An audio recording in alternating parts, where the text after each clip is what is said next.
اللہ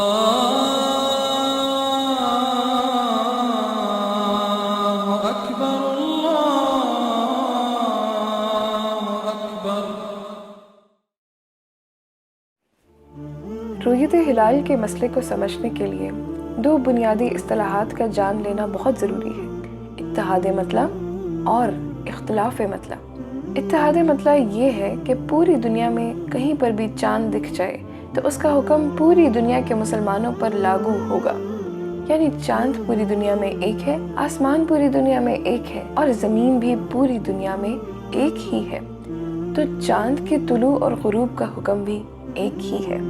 اس کی دلیل وہ احادیث ہیں جن میں رسول اللہ صلی اللہ علیہ وسلم مدینہ میں موجود تھے۔ آپ نے مدینہ سے باہر کی رؤیت قبول فرمائی اور مدینہ میں لاگو فرمائی، جیسے حضرت انس بن مالک رضی اللہ تعالیٰ عنہ سے روایت ہے کہ ہمیں شوال کا چاند بادلوں کی وجہ سے نظر نہ آ سکا، لہٰذا ہم روزے سے رہے، لیکن دن کے آخری حصے میں چند مسافر مدینہ آئے اور رسول اللہ صلی اللہ علیہ وسلم کے سامنے شہادت دی کہ انہوں نے گزشتہ روز چاند دیکھ لیا تھا۔ بس رسول اللہ صلی اللہ علیہ وسلم نے لوگوں کو روزہ توڑنے اور اگلے دن عید کے لیے نکلنے کا حکم دیا۔ ابن ماجہ۔ اختلاف مطلع یہ ہے کہ چاند کی منزلیں الگ الگ ہیں، مطلع الگ الگ ہیں، لہٰذا ہر خطے کے لوگ اپنا چاند الگ سے دیکھیں گے اور اس کے مطابق رمضان شروع کریں گے یا عید منائیں گے۔ اس کی دلیل کے طور پر وہ واقعہ سامنے رکھا جاتا ہے جس میں رسول اللہ صلی اللہ علیہ وسلم کے وصال کے بعد ایک صحابی شام سے مدینہ آئے اور رؤیت کی خبر دی، لیکن ابن عباس رضی اللہ تعالیٰ عنہ نے یہ کہہ کر قبول کرنے سے انکار کر دیا کہ رسول اللہ صلی اللہ علیہ وسلم نے ہمیں چاند دیکھ کر روزہ رکھنے اور چاند دیکھ کر عید منانے کا حکم دیا۔ ان دونوں آراء کا تقابل کیا جائے تو بیشتر فقہا، مجتہدین، ائمہ کرام اتحاد مطلع پر اعتبار کرتے ہیں اور اختلاف مطلع کو کمزور اور ناقص سمجھتے ہیں۔ بہرحال دونوں ہی شرعی اوپینینز ہیں اور دونوں میں سے کسی ایک کا نفاذ بھی قابل قبول ہے۔ تو آپ قومی رؤیت ہلال کمیٹی پر اعتراض کیوں اٹھاتے ہیں جبکہ وہ اختلاف مطلع کی رائے نافذ کرتی ہے؟ دیکھیں، اگر ایسا ہوتا تو کوئی مسئلہ نہیں تھا، لیکن ان دونوں آراء کو چھوڑ کر اس وقت مسلم دنیا میں ایک تیسری رائے نافذ ہے، وطنی مطلع، جس کی شریعت میں کوئی بیسس نہیں۔ ہر ملک اپنی سرحد کے اندر چاند کے لازم دیکھے جانے پر اصرار کرتا ہے۔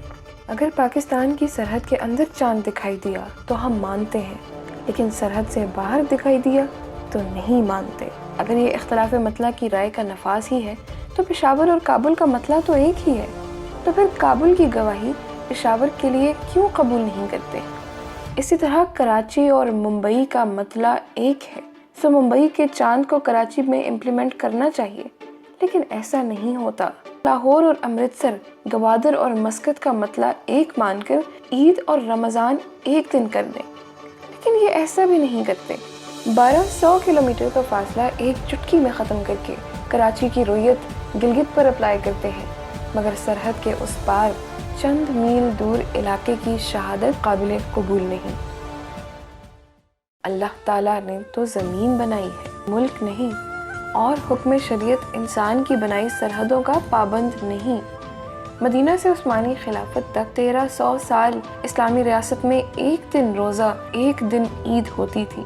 جہاں کہیں بھی اختلاف ہوا تو وہ خبر نہ پہنچنے کی وجہ سے ہوا، اس وجہ سے نہیں کہ خبر پہنچی اور تسلیم نہ کی ہو۔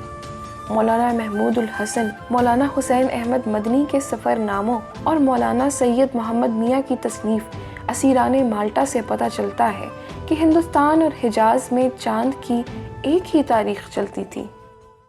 جنگ عظیم اول کے بعد جب استعمار نے خلافت عثمانیہ منہدم کی، مسلم سرزمین کو ٹکڑوں میں تقسیم کیا اور ہر ٹکڑے کو قومی پہچان دی، تو یہاں سے وطنی مطلع کا غلط تصور پیدا ہوا۔ کتنی عجیب بات ہے کہ جب بر صغیر پاکستان اور بھارت میں تقسیم ہوا تو مغربی پاکستان کا چاند مشرقی پاکستان میں اپلائی ہوتا تھا، درمیان میں موجود بھارت پر نہیں۔ پھر بنگلہ دیش الگ ہو گیا تو اب وہاں کے چاند کو یہاں نہیں مانتے۔ اللہ نہ کرے اگر آج بلوچستان الگ ہو جائے تو کیا اس کی رؤیت لاہور کے لیے نہیں مانی جائے گی؟ سو موجودہ عمل کی بنیاد وطن پرستی کا کینسر ہے، قرآن و حدیث نہیں۔ رسول اللہ صلی اللہ علیہ وسلم نے فرمایا، جس عمل پر ہمارا حکم نہیں وہ عمل مردود ہے۔ یہ تو بہت پریشان کن صورتحال ہے، لیکن سارا قصور تو حکمرانوں کا ہے۔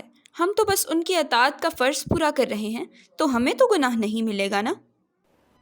یہ دل کی تسلی تو ہو سکتی ہے، مگر شرعی عذر نہیں۔ تفصیل جاننے کے لیے چینل سبسکرائب کریں اور گھنٹی کے نشان پر کلک کریں۔ اس سیریز کی تمام ویڈیوز آپ کے تمام شکوک و شبہات کا جواب دیں گی اور رؤیت ہلال کے مسئلے کو انشاءاللہ مکمل طور پر واضح کر دیں گی۔